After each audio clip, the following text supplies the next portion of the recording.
नमस्कार मित्रों, आप सभी दर्शकों को गुरु पूर्णिमा की हार्दिक शुभकामनाएं। जी हाँ मित्रों, गुरु पूर्णिमा को हमारे हिंदू धर्म में देवताओं का जो दिन आता है उसे भी दुर्लभ माना जाता है, क्योंकि गुरु को ब्रह्मा विष्णु भगवान शंकर तथा पर ब्रह्म परमात्मा कहे गए हैं। गुरु का स्थान सर्वोपरि है। गुरु मंत्र से बढ़कर के दुनिया में कोई भी मंत्र नहीं है। आपने देखा होगा, हम सर्वप्रथम जब हमारे दीक्षा होती है या फिर हमारे जो है संस्कार होता है तो गुरु मंत्र दिया जाता है। तो जो व्यक्ति गरीब है तो ऐसे व्यक्ति अगर गुरु पूर्णिमा के दिन यह मंत्र जप लेते हैं, बोल बस देते हैं, तो लक्ष्मी सारा धन उनके घर में आकर के लुटाएगी। अगर कोर्ट कचहरी का मामला चल रहा है वह भी मिट जाएंगे। जीवन में किसी भी प्रकार के परेशानी वो भी दूर हो जाएंगे। अध्यात्म उन्नति नहीं हो पा रहे, जहां भी जा रहे हैं आपको असफलता ही मिल रही है, सफलता हासिल नहीं हो रहे, तो ऐसे व्यक्ति इस वीडियो को पूरा जरूर देखना।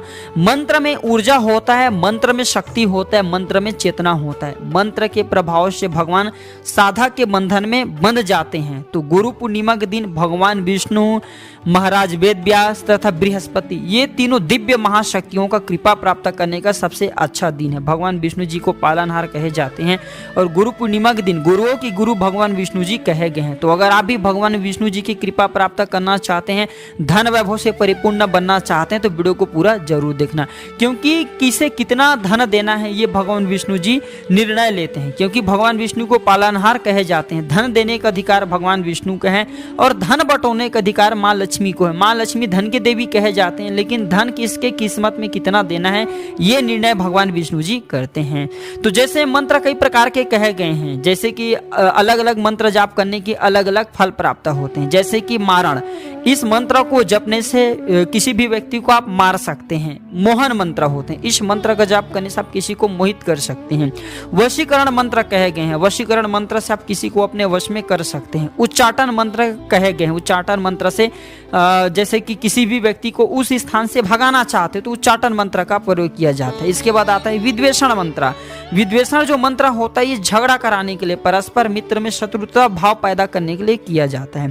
तो आइए मैं आप लोगों को धन प्राप्ति करने का गुप्त लक्ष्मी मंत्र बताऊंगा, गुरु मंत्र बताऊंगा, जिसके प्रयोग करने से, जिसके पढ़ने मात्रा से आपकी गरीबी मिटेंगे, आपकी निर्धनता समाप्त होंगे, जन्म जन्मांतर की आपकी कंगाली मिटेंगे, किसी भी प्रकार की कुंडली में आपकी गुरु दोष लगा हुआ भी दूर होंगे। क्योंकि कुंडली में गुरु दोष लगने के कारण हमारे अध्यात्म उन्नति नहीं हो पाता और हम कहा जाए निर्धन के निर्धन रह जाते हैं।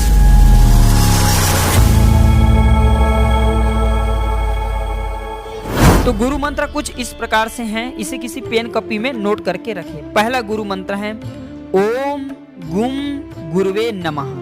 जी हाँ, ये गुरु मंत्र है, ये बीज मंत्र है। इस मंत्र का आप जितना ज्यादा जाप करेंगे उतना ज्यादा आपकी अध्यात्म उन्नति होगा। अगर आपको आपके गुरु का नाम पता नहीं है फिर भी इस मंत्र का जाप करके, गुरु का ध्यान करके इस मंत्र का जाप कर सकते हैं, ऐसा माना जाता है। गुरु पूर्णिमा के दिन अगर कोई भी व्यक्ति 108 बार इस मंत्र का सच्चे मन से जाप कर लेते हैं तो साक्षात उनके गुरु की उन्हें कृपा प्राप्त होता है, अध्यात्म रूप से कृपा प्राप्त होता है। ऐसे व्यक्ति पर माँ लक्ष्मी स्वयं धन लुटाती है, ऐसे व्यक्ति पर भगवान विष्णु जी अपनी कृपा बरसाते हैं। दूसरा मंत्र ओम एम श्रीम बृहस्पतिये नमः, क्योंकि बृहस्पति देव को भी गुरुओं का गुरु कहे गए हैं। तो अगर कोई भी व्यक्ति गुरु पूर्णिमा के दिन ये मंत्र का जाप करते हैं तो उनकी कुंडली में बृहस्पति कमजोर हैं, गुरु कमजोर हैं, ऐसे व्यक्ति की कुंडली में गुरु मजबूत होता है। जिनके गुरु मजबूत हो ऐसे व्यक्ति को स्वतः ही धन दौलत मान सम्मान सब कुछ प्राप्त होना शुरू हो जाते हैं। जिनके गुरु नहीं है ऐसे लोग भगवान शिव को गुरु मान करके भगवान शिव की पंचाक्षरी मंत्र का भी जाप कर सकते हैं गुरु पूर्णिमा के दिन। ऐसा भी माना जाता है भगवान शिव की ये पंचाक्षरी मंत्र जाप करने से साधक को जो भी जीवन में जो भी चीज की कामना करते वह स्वतः ही प्राप्त होना शुरू हो जाते हैं। जितना ज्यादा इस मंत्र का जाप करेंगे उतना ज्यादा आपकी अध्यात्म उन्नति होगा, आपके कल्याण होगा और साक्षात भगवान कृपा के प्राप्त होगा। तो कहा जाए तो पंचाक्षरी मंत्र इस प्रकार से है ओम नमः शिवाय। इस मंत्र को पंचाक्षरी मंत्र कहा जाता है। इस मंत्र का जीवन में आप जितना जाप करते हैं उतना ही ज्यादा आपकी अध्यात्म उन्नति होता है, आपका कल्याण होता है और भगवान शंकर के साक्षात कृपा प्राप्त होता है। क्योंकि भगवान शंकर ने स्वयं माँ लक्ष्मी को धन की देवी बनाया है, शनिदेव को निर्णायक ग्रह बनाया, भगवान विष्णु जी को सुदर्शन चक्र प्रदान किए। यानी कि जो भगवान शंकर जी के स्वभाव ये सरल कहे गए हैं, ये अपना सारा चीज लुटाने का काम करते हैं। तो ये थोड़ी सी पूजा पाठ से प्रसन्न हो जाते हैं। भगवान शंकर जी के गुरु पूर्णिमा के दिन पंचाक्षरी मंत्र का जाप करके देखना, आपके अध्यात्म उन्नति होगा। आपको जो भी चीज चाहिए भगवान शंकर आपको खुद प्रदान करेंगे। लेकिन जितना ज्यादा हो सके इस मंत्र का जाप करना। तो ये था आज की छोटी सी जानकारी दर्शकों। जानकारी कैसा लगे हमें जरूर बताइएगा और मंत्र में विश्वास रखना, तब आपको फल मिलेगा। धन्यवाद, नमस्कार।